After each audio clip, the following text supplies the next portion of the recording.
Welcome back to Minding Our Businesses, where CEO and COO sisters share unfiltered conversation about running 3 companies together and the real life between it all.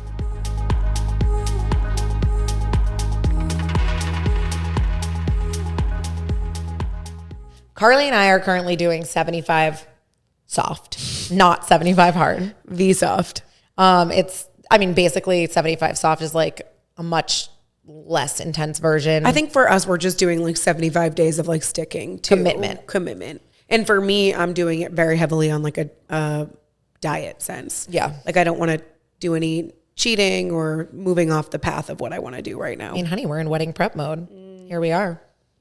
One of the things that we do in the 75 soft, or that I've committed to for 75 days, is physical reading of 10 pages of a book and breath work. So I've actually kind of combined my bathtub and like romanticized my bathtub to be my breath work, my reading, and my bath, like bathing myself. You do that anyways? Not always. Sometimes I just take a bath and sometimes I sit there and scroll on TikTok. Like instead of love a TikTok scroll. So I'm not doing that though. Like instead I'm actively trying to get my brain back into the physical reading, because I've gotten so deep into like Audible that I think I've forgotten how much I love to physically read something and how meditative that is. So I've been loving that challenge. Have you been doing the 10 pages a day? Just Audible. You're gonna I don't start? like reading. It's a nice exercise, to be honest with you. I'm happy for you. Thank you. So when I was reading the other day, you guys know that I love my guru, Ram Dass. He's one of my favorite people that no longer, he's with us, but not physically right now, but he has many books and podcasts, and he's someone I follow avidly. I love everything he says and stands for. He really releases my anxiety, and I love the way he phrases things. So in his book, I read this excerpt the other day that it was just really well-rounded, I thought. And I actually thought it was like a really nice summary of everything we've ever talked about on this podcast. And I wanted to read it today and then like have a discussion about the excerpt. I do it, girl. You down? Mm-hmm. All right, let's go. So this section of the book, there's a bunch of different categories. It's called Karma Yoga, Living in the World. And this particular section of this book is relationships and emotions. Can you just pass? So this book is called Polishing the Mirror. For those of you who maybe don't know anything about Ram Dass, he's actually from Brookline, Mass. I personally have said this before, but That's crazy. I think we're related to him. His last name is Alpert. Our mom's maiden name is Alpert, and they were from Brookline. So like I'm going to go with, he's a great uncle of ours. Love Brookline. Love Brookline. Represent. Well, Mammy did live there. Yeah, that's what I'm saying. So I think we might be related. It is the land of our people. It is the land of our people, the land of the Kanish. And so What about the Blins? The Blins, the Kanish, Bagels. the Blintz and Kanish. That's a cute thing. It is. That's a cute name for a dog, honestly. Blintz, No, Kanish. I'm not gonna have food for dogs. Why? I don't know. I think it's weird. Probably fuck. Yeah. So anyways, Remember Probably Fuck? Probably fuck. I miss Probably We should Fuck. bring it back. We should bring it back. 100%. We're gonna bring it back. Let's bring it back. So Ram Dass was a Harvard professor who was addicted to LSD and psychedelics. Damn. And he was a very meditative yoga guru. And he got kicked out of Harvard for his studies on psychedelics. Obviously, Harvard was like, yo, you're doing a lot of drugs. Like, you're going to need to get the fuck out of here. I love him. He's amazing. And so, but what he did was he was like really the first to combine psychedelics, yoga, and deep, deep meditation with a guru. He found a guru called Maharaji in India, and he studied with him in the mountains for many years. And there's many stories you can read that Ram Dass has written, but basically it concludes that Maharaji was a form of God. And that Maharaji, and it's very deep, like you have to be very open to these things to find it interesting. But Maharaji sat in the mountains and like made things happen. And like actually there's factual like moments where he like did things that were out of this world. So he like combined all of these things, and he made books about his trips and what he found during his psychedelic trips and, you know, in his entire life. He's super famous in the meditational world. I actually only found out about him because of Leland's mom. She introduced me to him, and I'm forever grateful for that. But so this story really hit home for me. So I'm going to read it to you, and then you guys can just let me know what your thoughts are. Here we go. It's a little long. So from the soul's point of view, you come to appreciate that each one of us is living out his or her own karma. We interact together, for those interactions are the grist for each other's mill of awakening. From a personality view, you develop judgment. From the soul's point of view, you develop appreciation. The shift from judging to appreciating yourself and what your karmic predicament is, and who other beings are with their own karma, brings everything into a simple, loving awareness. To be free means to open your heart and your being to the fullness of who you are. Because only when you are resting in the place of unity can you truly honor and appreciate others and the incredible diversity of this universe. When I perform a wedding ceremony, the image I invoke is a triangle formed by the two partners and this third force, which is shared love that unites and surrounds them both. In the yoga of relationship, two people come together to find that shared love, but continue to dance as two.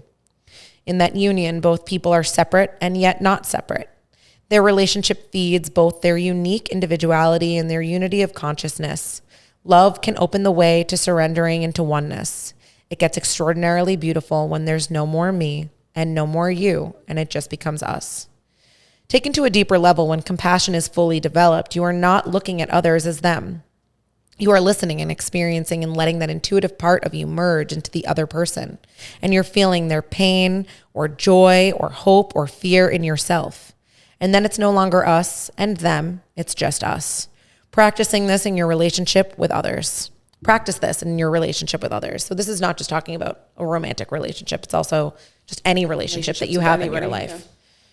At a certain point, you realize that you see only the projections of your own mind. Oh, that line hits me harder every time I hear it. Say it again. At a certain point, you realize that you only see the projections of your own mind. I'm falling in between I honestly thought you just farted. No. But it was the chair moving. I'm falling into. Let's keep that part. Carly farted. I didn't. So I just love that line. The play of phenomena is a projection of the spirit. Phenomena. He's saying that basically life is just a projection of your own spirit. The projections are your karma and your curriculum for this incarnation. Everything that's happening to you is a teaching designed to burn out your stuff, your attachments, your humanity, and all your desires are not some kind of error. They are an integral part of the journey. One way of getting to this place of compassionate action is by honoring others and being patient. Look at the people you don't like and see them as an exercise for you to open your spiritual heart and develop your compassion. The quieter you are, the more you hear the true nature of compassion. The intuitive compassionate heart is the doorway to your unity. The story of Aikido master Terry Dobson, I apologize if I'm messing up that word, is one of my favorites because it shows how to bring about harmony by embracing conflict with compassion and understanding. Here's the story. The train clanked and rattled through the suburbs of Tokyo on a drowsy spring afternoon. Our car was comparatively empty and a few housewives with their kids were in tow. Some old folks going shopping. I gazed absently at the drab houses and the dusty hedgerows. At one station, the doors opened and suddenly the afternoon quiet was shattered by a man bellowing violent, incomprehensible curses. The man staggered into our car. He wore laborer's clothing and he was big, drunk, and really dirty. Screaming, he swung at a woman holding a baby, and the blow sent her spinning into the laps of an elderly couple. It was a miracle the baby was unharmed. Terrified, the couple jumped up and scrambled towards the end of the car. And the laborer aimed a kick at the retreating back of the old woman, but missed as she scuttled to safety. This so enraged the drunk that he grabbed the metal pole in the center of the car and tried to wrench it out of its station. I could see that one of his hands was cut and bleeding, and the train lurched ahead and the passengers frozen with fear. I then stood up. I was young then, some 20 years ago, and it was pretty good. I was in pretty good shape. I had been putting in a solid 8 hours of martial arts training every day for the last 3 years. And I liked to throw and I liked to grapple. And I thought I was tough. And the trouble was my martial arts skill was untested in actual combat. As a student, we were not allowed to fight. My teacher had said again and again that this is the art of reconciliation. Whoever has the mind to fight has broken his connection to the universe. If you try to dominate people, you have already been defeated. We study how to resolve conflict and not how to start it. I listened to his words and I tried so hard. I even went so far as to cross the street to avoid the kids The pinball punks who lunged around the station for my forbearance exalted me. I was both tough and holy. In my heart, however, I wanted an absolutely legitimate opportunity whereby I might save the innocent by destroying the guilty. This is it, I said to myself as I stood up. People are in danger, and if I don't do something fast, somebody will get hurt. Seeing me stand up, the drunk recognized the chance to focus his rage on me, and he said, "Aha, a foreigner. You need a lesson in Japanese manners." And I held on lightly to the commuter strap overhead and gave him a slow look of disgust and dismissal. And I planned to take his turkey apart, and he had to make the first move. I wanted him mad, so I pursed my lips and I blew him an insolent kiss. "All right," he hollered, "you're going to get a lesson." He gathered himself for a rush at me. A fraction of a second before he could move, someone shouted, "Hey," and it was ear-splitting. I remember the strangely joyous, lilting quality of it, as though you and a friend had been searching diligently for something he had suddenly stumbled upon. "Hey," I wheeled myself to the left, and the drunk spun to his right. We both stared down an old Japanese man. He must have been well into his 70s, and this tiny gentleman sitting there immaculate in his kimono. He took no notice of me, but beamed delightedly at the laborer, as though he had a very important and most welcome secret to share. "Come here," the old man said in an easy vernacular, beckoning to the drunk. "Come here and talk with me." He waved his hand lightly, and the big man followed as if he was on a string. He planted his feet belligerently in front of the gentleman and roared above the clacking wheels. "Why the hell should I talk to you?" The man now had his back to me. If his elbow moved such a millimeter, I would drop him into his socks. The old man continued to beam at the laborer. "What you been drinking?" he asked, his eyes sparkling with interest. "I've been drinking sake." The laborer bellowed back, "And it's none of your business." Flecks of spittle splattered over the old man. "Oh, that's wonderful," the old man said. "Absolutely wonderful. You see, I love sake too. Every night, me and my wife, she's 76, we warm up a little bottle of sake. We take it out into our garden and we sit in our old wooden bench and we watch the sun go down and we look to see how our permission tree is doing. My great-grandfather planted that tree and we worry about whether it will recover from those ice storms we had last winter. Our tree had done better than I expected, though, especially when you consider the poor quality of the soil. It is gratifying to watch when we take our sake and go to enjoy the evening, even when it rains." He looked up at the laborer with his eyes twinkling. As he struggled to follow the old man's conversation, the drunk began to soften his face. His fists slowly unclenched. "Yeah," he said, "I love permissions too." And his voice trailed off. "Yes," said the old man, smiling, "and I'm sure you have a wonderful wife as well." "Nah, my wife died." Very gently, swaying with the motion of the train, the big man began to sob. "I don't got no wife. I don't got no home. I don't got no job, and I'm so ashamed of myself." Tears rolled down his cheeks. A spasm of despair rippled through his body. There I was, standing in my well-scrubbed youthful innocence, my make this world safe for democracy righteousness. I suddenly felt dirtier than he was. The train arrived at my stop as the door opened, and I heard the old man cluck sympathetically. My, he said, "that is a difficult predicament. Sit down here and tell me all about it." And I turned my head for the last look, and the laborer was sprawled on the seat, and his head was in the old man's lap, and the old man was softly stroking the filthy matted hair. And as the train pulled away, I sat down on a bench, and what I had wanted to do with the muscle had been accomplished with kind words. And I had just seen martial arts tried in combat, and the essence of it was love. You and I are in training to become conscious, compassionate beings in the truest and deepest sense. Become an instrument of joy, an instrument of equanimity, an instrument of presence, an instrument of love, an instrument of availability, and at the same moment, absolutely quiet. Since we all spend so much time in our relationships, why not turn them into a yoga for getting free? He doesn't mean physical yoga. He means like the practice of becoming free. Living a spiritual life is a strategy for working on yourself for the benefit of all beings. That's another way of saying that the optimum thing you can do for someone else is work on yourself. Not out of some idealistic sense of altruism, but because getting to oneness for yourself means resolving your sense of separateness to the fact that we are all family.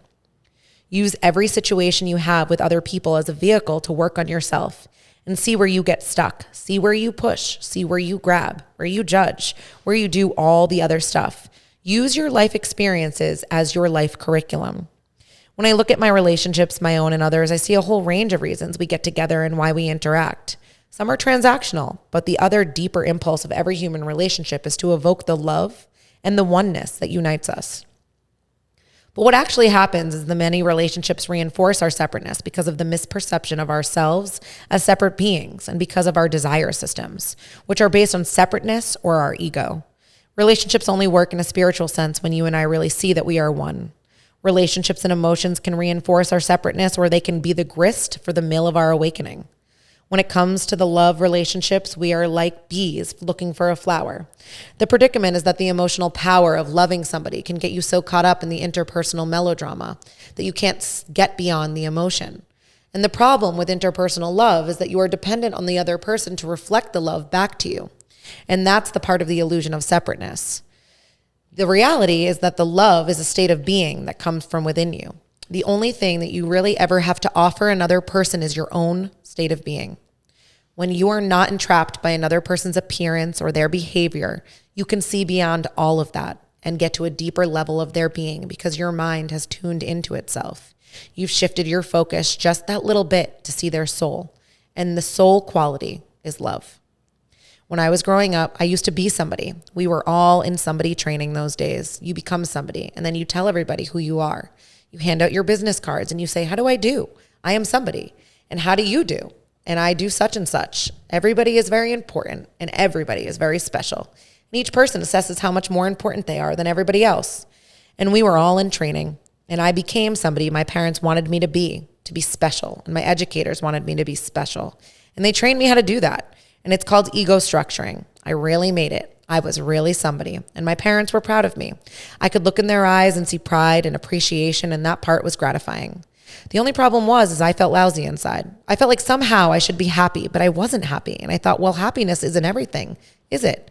As long as I am what everybody wants me to be, isn't that enough? But it wasn't enough, and I felt really weird. If somebody at work is a problem for you, they're not the one who needs to change.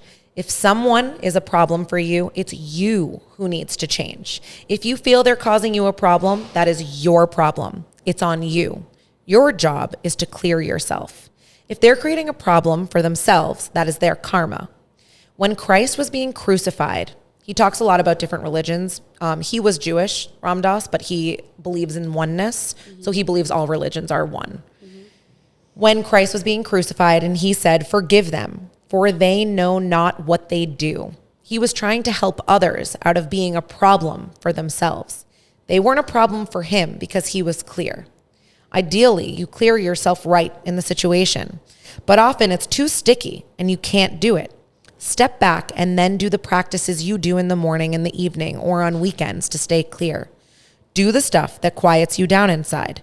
Next time you go into that work situation, you might lose it again. Just go home and see how you lose it. Examine how you lost it. You go in the next day and you lose it again. You start keeping a diary of, how did I lose it today? And then you go and you do it again. And after a while, you're starting to lose it, but you don't buy into it so much. You start to watch the mechanics of what it is that makes you lose it all the time. When you get to the point of seeing stuff as it's actually happening, becoming the witness, the tendrils of attachment will begin to loosen for you. If you don't appreciate me, that is your problem. If I need your love or your approval, then it's my problem. Then my needs are giving you power over me, but it's not your power. It's the power of my desire system. The power other people have to shake you out of your equanimity and your love and your consciousness has to do with your own attachments and the clinging of your own mind. And this is where you work on yourself, where you need to meditate more, where you need to reflect more, where you need a deeper philosophical framework. It's where you need to cultivate your witness more. It's where you need to practice opening your heart more in circumstances that aren't optimal or easy. That is your work. You were given a heavy curriculum. You were given a full course load. And this is it. There's no blame. You're not being graded. It's just what's on your plate right now in this moment. Using relationships as a vehicle to freedom means we have to learn to listen. Listen to each person at the level of their being.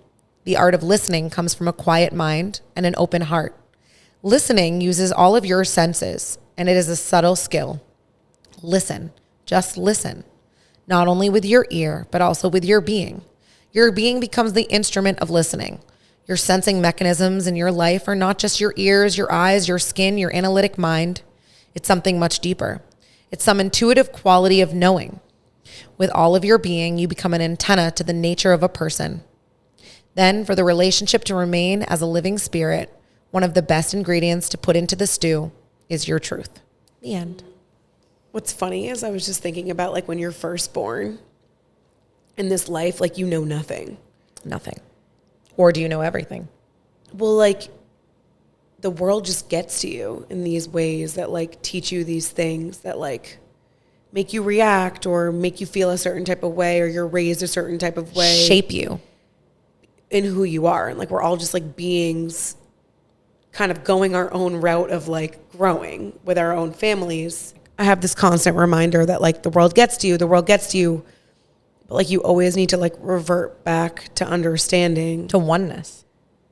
that like everybody is kind of the same. That's what his point is constantly. Yeah. And for me, it's so funny because I'm like, but this morning when I was driving here, someone beeped at me for no reason. No, that was fine. Oh, it was fine? Yeah. But it's just so funny. Like I thought for a second, I was like, she's just having a bad day today. Yeah.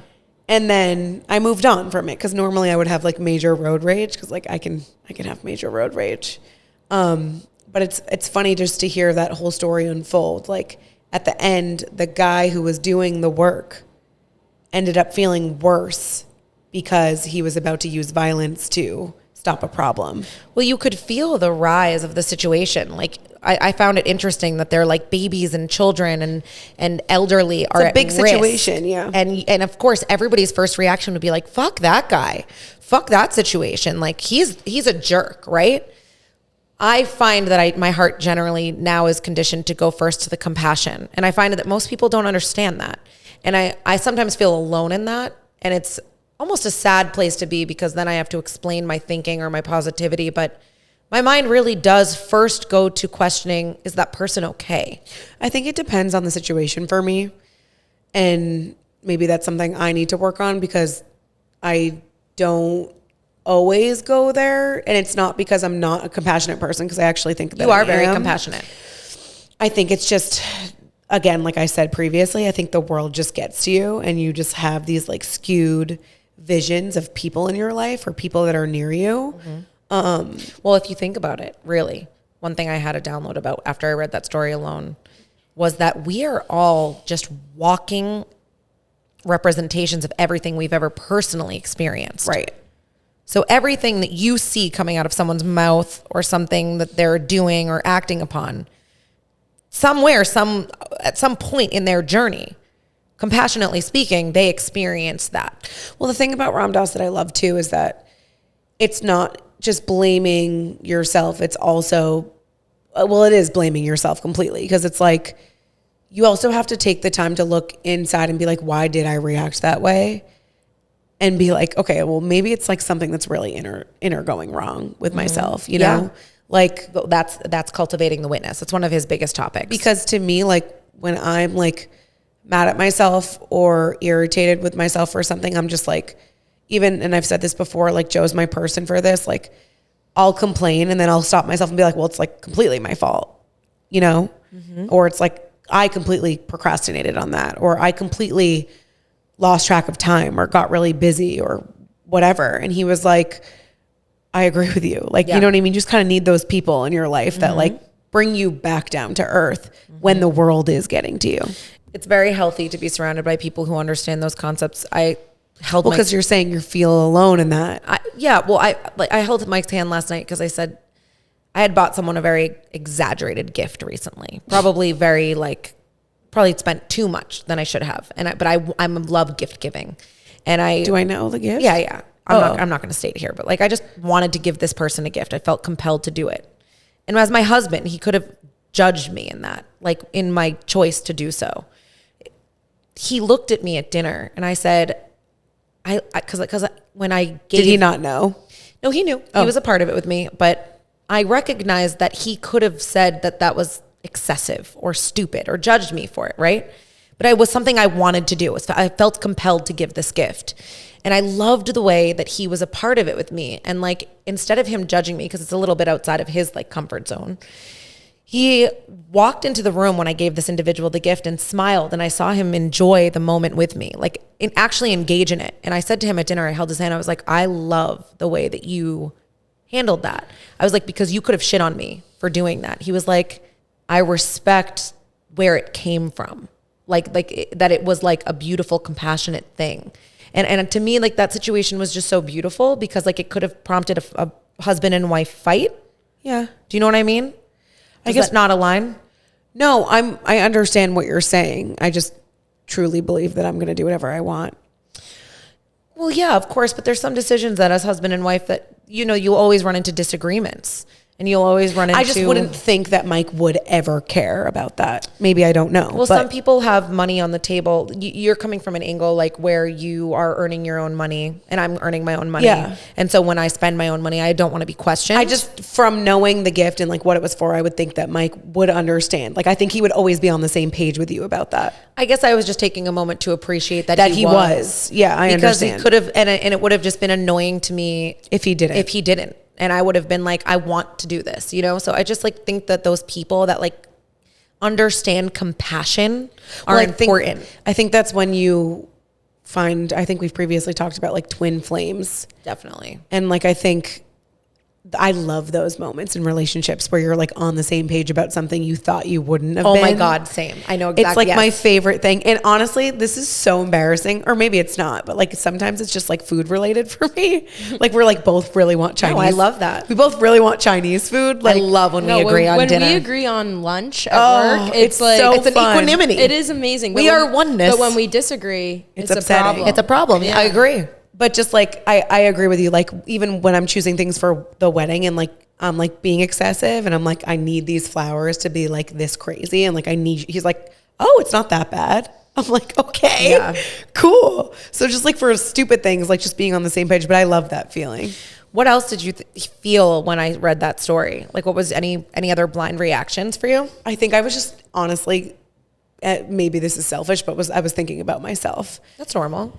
And I was thinking about that moment that I had this morning with that person, but I'm just thinking about like all the times like you get yourself worked up that is so unnecessary, or you react to situations that's so unnecessary, or you don't download something in the moment when you could have because you're not really listening or you're not really there or present. It's like you're almost outside yourself. Yeah, and like that happens to me a lot just with the amount of things that are happening to me in a day. Like that's actually because of the amount of things that happen to me in a day. That is why I must, and that's why I love what Ram Dass goes back to. I must meditate.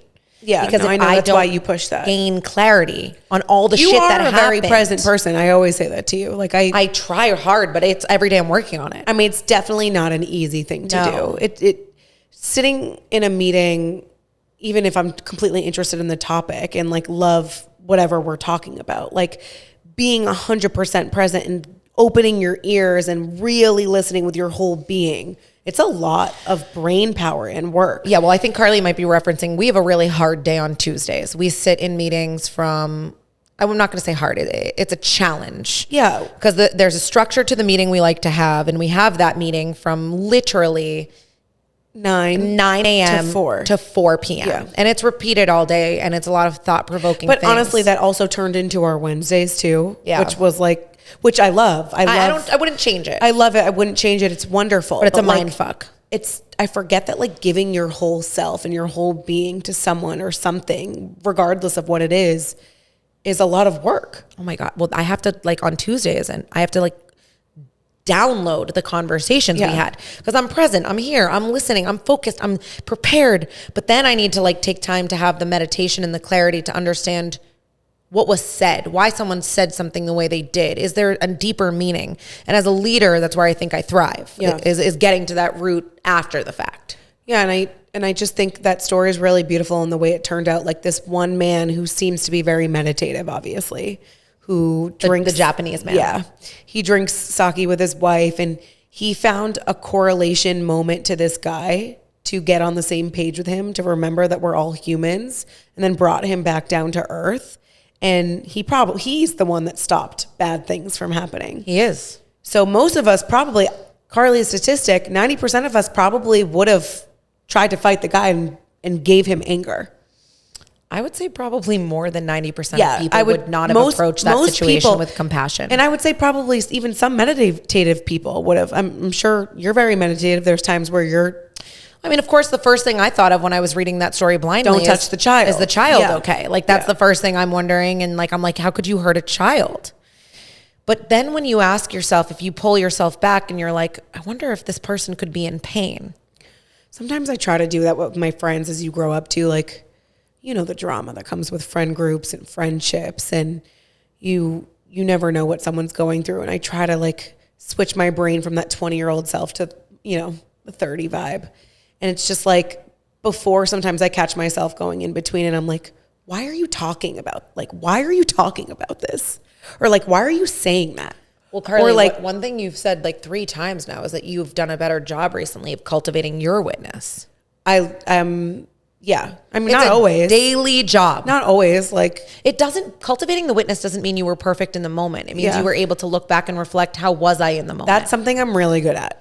I'm not always good at realizing it in the You moment. were not really good at that. You have become really good at that. Fine. It's something I'm really good at now. Well, it deserves credit. Yeah, like I really am hard on myself on those things. Like, if something happened to me during the workday that I need to be a witness of, like I'll go home and think about it all night.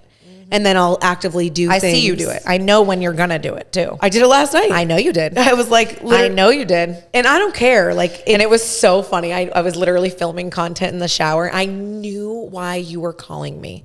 I was deep in the shower naked, filming myself, sent me a video. trying to make it so I didn't show Lauren my boob in the. It's hard. It's really hard to film yeah, yourself one naked time in I the filmed- shower. yeah. It's hard. It's so hard, and I did. And then there was a moment that I accidentally filmed myself naked in the mirror and didn't know I was fully naked. And I That's was the like, worst. Fuck, she's gonna see me fully naked.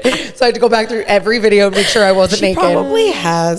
yeah. seen Oh, you I mean, fully I don't naked. care, but I just don't want it, be in our content album. on the internet. Oh, I knew you were calling me because I knew what you were working on. Well, I like to get shit done. I mean, like, let's be Yeah, real. you're a high performing individual. I do, but I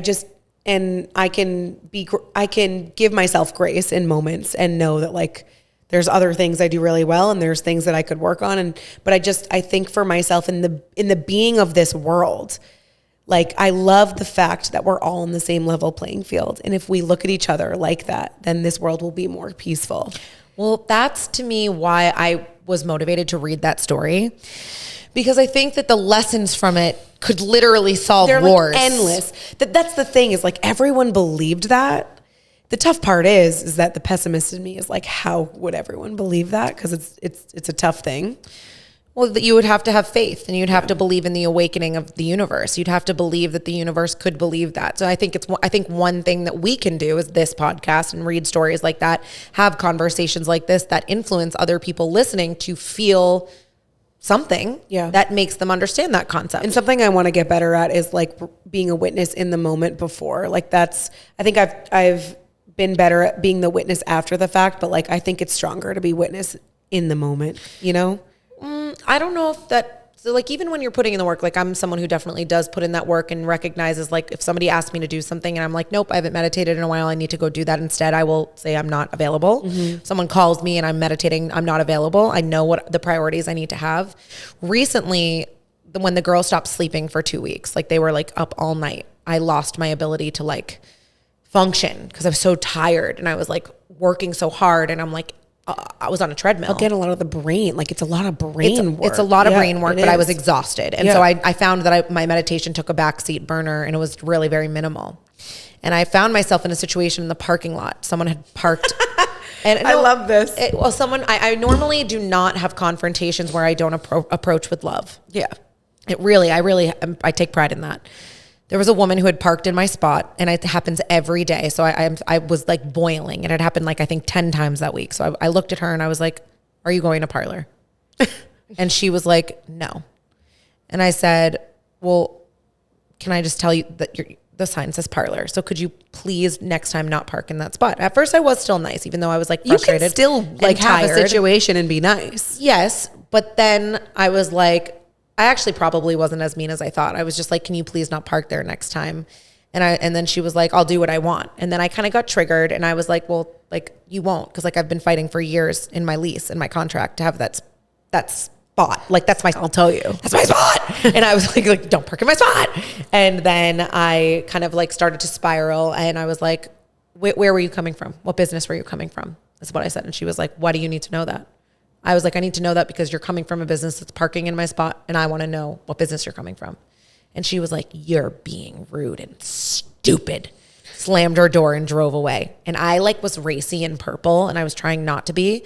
And I went home that night, and I was like, I need to be the witness. And I was like, I haven't meditated in a while. That clearly, that was an escalation for me, that I would prefer not to have an escalation like that. Like I would have preferred to approach her and say, hey, like, just wondering, are you going to parlor? And like, you know, approach with kindness. Well, most people, like, and I've done that before, and most people are like, no problem, no problem, no problem. Like, I think where the world tests you is when someone is kind of like triggering that feeling for you, you know? Yes. And that's when you have to be the strongest. Well, he says, and in that excerpt, he's like, that's the work. Yeah.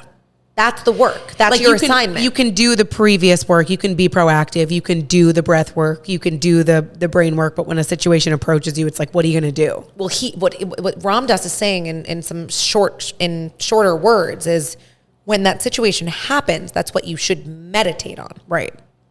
So you have to meditate on things. Are you saying after it happens or as it's happening, or both? So when it's happening, usually you're in the present mindset of what you're feeling emotionally. You're having a reaction, a trigger. His feeling is, so I'm not saying in the moment. I'm saying after the moment, you become the witness of what you just experienced. And then you get better. And then you get better Understood. at being the witness. So he's saying it's more about the reflection, and that's why meditation's important. I think sometimes people think meditation is clearing your mind, but it's actually can often be reflecting or meditating on a concept. I think I do that. Meditate on a concept? Always. Like, unless it's like just a situation. I don't think I'm good at clearing my mind, though. And I think also, well, you might just not be taking the time to do it. Not. It might not mean you're not good at it. Definitely not. But so I just think it's something that I've learned from Ram Dass when I was listening to some of his podcasts, which I think are really cool, is just like, in something that I always hold on to, is just nothing matters. And like, that to me is just relieving. You know, I just find him to be so peaceful. His words are very understood. Like, I understand a lot. He says it so simply, but they're so impactful. Yeah, no, they really are. And I think things I got were listening, truth, compassionate. We're all on the same level playing field. We're all one. Just finding that common ground with people. Yeah. Well, you know what's something else that's interesting that I love to think about is when he talks a lot about being somebody. He says we're all busy being somebody. I feel targeted. I also feel very targeted by that. But I agree. I often know that. I often am like, no one cares about you. No one gives a fuck. It's not about no one cares in that sense. It's just like, not in like a rude sense. No, it's a spiritual sense where it's like your ego thinks people care, but you don't care and they don't care and you're just busy being somebody. It's nothing. It's just all nothing. It's weird to unpack. It's like you kind of like, you know, these things, or like you've heard them before, but then you hear it again and it like slaps you in the face. It's why it's called a practice. You have to keep hearing it. You have to keep doing it. It's great. It's all wonderful. It makes sense. I learned something from that. And I think other people will too. I think it's a good pausing moment in the situation, because think about how many times you probably could have reacted better. Not only for yourself, but for other people. Well, that was the line I loved the most when he said, the best work you can do for somebody else is to be one with yourself. Yeah. And I really resonate with that, because I probably a year ago was just like sloppy. Just a sloppy girl. Very sloppy. Sloppy girl, just not really caring. Like, don't care what I'm eating. Don't care about ingredients. Don't care about walking. Don't care about breathing. Like, nice air and sun and getting all the things nature can give you. And what a whole 360 that can do to you is like really taking care of yourself for your relationships and for your friendships and every relationship. Yeah. Work. Just like making yourself better makes everything better with everybody else. The other day, so our grandmother is bullied I knew I was going to bring this up because I was like, Yeah, yeah, our she's grandmother bullied. is bullied in her nursing home. It's really difficult because Mammy? Mammy, Yeah. very, very, very. It's like high school. very bullied. So like high school. She is obviously apparently doesn't fit in. And Because she's attractive. She cares about her hair. She cares about what she She wears. is Also- literally iconic. she's iconic. She wouldn't be there if it wasn't for Al, who has dementia. And, he's doing... That's tough. It's really hard. So she's in a place that she probably wouldn't ever need to be in. And the women there, have lost their husbands, shields up, and are sad and don't look like her. She's in Norma Kamali leggings and like a Free People top. and her Chanel sunglasses. And her Chanel sunglasses. She's like really something. And she's something to look at. And her non-gray hair. I think she stands out. She certainly stands out. Yeah. And she's bullied. And she's been bullied for like 6 months. Like people will like mention like, oh, you're not eating that. Like, oh, you don't eat. Oh, She also eats very healthy, cares about what she looks like. She cares about those she things. gets she upset. does. Yeah. And she's really sad about it. So I've held my tongue. I've called the director. The director happens to live on my street. And I've like tried to take the compassionate route. The other day when I went to visit her, she was like, that's them. She pointed them out to me. They were all sitting eating dinner. And I worked at a nursing home, as you know. And I know that there's always mean girls. There's always a mean girl table. And she was like, I'm like, oh, that's high school. That's the mean girl table. Yeah. So I go up to them and I'm like, I'm going to be compassionate. I'm going to be 5D. I'm going to be Ram Dass. I'm going to be spiritual. I'm going to do this the right way. So I'm like, I'm going to go help her because she can't handle it anymore. So I was like, I went up to the table. I was alone. They were in the other room. They were all in the dining table. And I was like, ladies, hi. It's been brought to my attention that, you aren't nice to my grandma. And I was like, and she's hurt by it. I'm sorry, I would have paid to see You this. have no idea. I caused a scene. And I was like, you are really not nice to her. And she's sad. And I was like, I'm confused at why. And I guess that's why I'm coming over here is I just want to understand your reasoning. I was like, did she do something to you that she owes you an apology for is how I started. And one of the women, her name was Sheila. She said, That's her sister's name. yeah, or was her sister's name. She said her husband once said something offensive and that offended my husband who now is dead. And I don't have my husband and she has her husband. And That's she started horrible. to cry in my arms. And I was Sad. like, I am so sorry, Sheila. I was like, so you must be holding on to that because the last thing your husband felt Was irritation. Yeah. towards my grandfather. And so I was like, I had a compassionate moment with this woman. Mm-hmm. She's not the main source of the evil.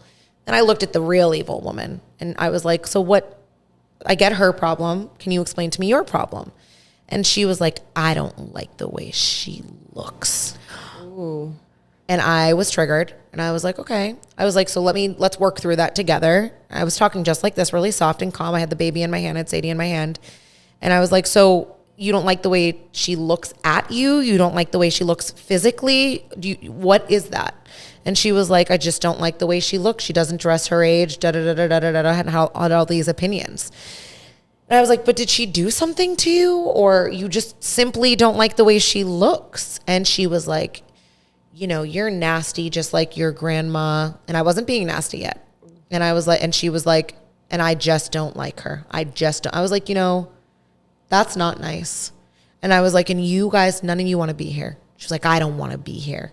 And I was like, and no one is happy to be in these types of places. I get that. I was like, but why do you think being mean is making it better? I was like, why can't you just have love for each other and just be nice? She was like, I won't. I don't want to. And sometimes when you meet someone with compassion, they won't fall in your lap and have you pet their matted hair. But so I said to her, I was like, you must just be a mean woman then. I was like, and I tried to be nice to you and I tried to be compassionate. I said, I just want to let you know something. Your director lives on my street. I was like, and if you continue to hurt my grandmother, I've tried to be nice to you. I've tried to be compassionate. I was like, we will work towards not having you be here because you're acting inappropriately towards her and you're being a bully. And she was like, you're a nasty girl. You learn it from your grandma going off. And I was like, I'm going to leave now.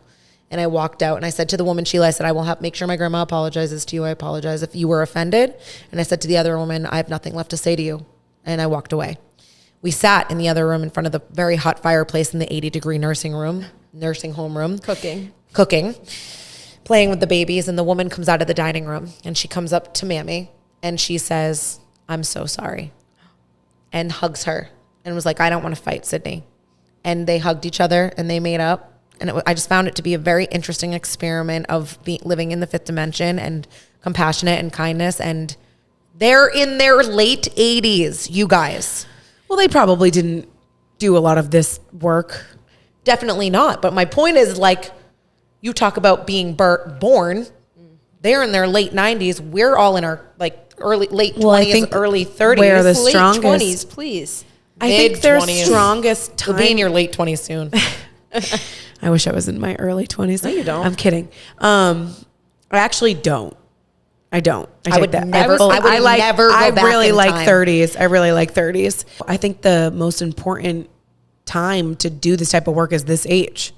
I think if you learn it, I think the younger you understand these type of things and the more you try to ingrain it into your brain, the better off you'll be, because Everybody should do every this work. time you learn more and more lessons, the better you can be for yourself and the better you can be for others. And I think it's just important. And if you spread that to your little network, then we can start making peace. Puddles. And Ripples in the ripples puddle. of people. Lauren, what was your reaction to the story? Well, I was thinking about my age and just my relationships with people and how I've shifted my perspective on what other people are going through. I think one situation that came to mind instantly was just how I never tried to understand why people were so sensitive and anxious and had it was very anxiety inducing over simple situations. Like with my roommates, they're all different and they all have different sensitivities and different anxiousness. And I think You do learn that when you live with people. yeah, 100%. prior to living with them, I never understood why people would make such a big deal out of something so little. And then after living with them and seeing that and also witnessing my own reaction to that, I've now shifted myself a little bit to understanding that it's not just that situation that's making them act this way. It's how they've learned Yeah. to react to a dish not being cleaned, or something so simple. It's from their parents, from how they grew up, from whatever it is. But shifting my misunderstanding to compassion and trying to, guide them remove through it. judgment. Yeah, remove judgment, but also have them understand my perspective. We come to a beautiful conclusion where it's no longer a problem. Well, it's so funny Yeah, because you can solve anything. I Yeah. hate being judged. So I try to check myself when I'm judging other people. Yeah. It's a human innate reaction It to is. judge. And then that's why I said before, being your own witness is probably the number one takeaway for me. Cause it's when you're judging someone or something, and then you're like, well, what if this was me? Or what if you left the table and you felt like all of your friends were talking about you? Don't be the person that's doing that. Right. Don't be the person that's doing that because you don't like when it feels like it's you. Yeah. You know? I think the phrase, to wrap all of this up, is cultivating the witness is what you should take away from this episode, is because cultivating the witness, and I love the word cultivating. It means you're working at it. It means you're formulating it. The becoming your own witness is the healthiest thing you can do to help the world. One step at a time, and to help the people that love you and the people, and to cultivate the witness, you must do practices that feel good in your heart that help you get there. Yeah, I think one exercise for people that are listening that I think is smart is pick 3 situations that you feel like you could write down and see how you could have reacted better to. Or just think about it in your car. Asking the why. Yeah. Why did I react that way? Why am I saying that? Why did I say that? Why am I mad at my husband for this when maybe he's feeling something? Let's have a conversation together and talk about it. Am I being annoying?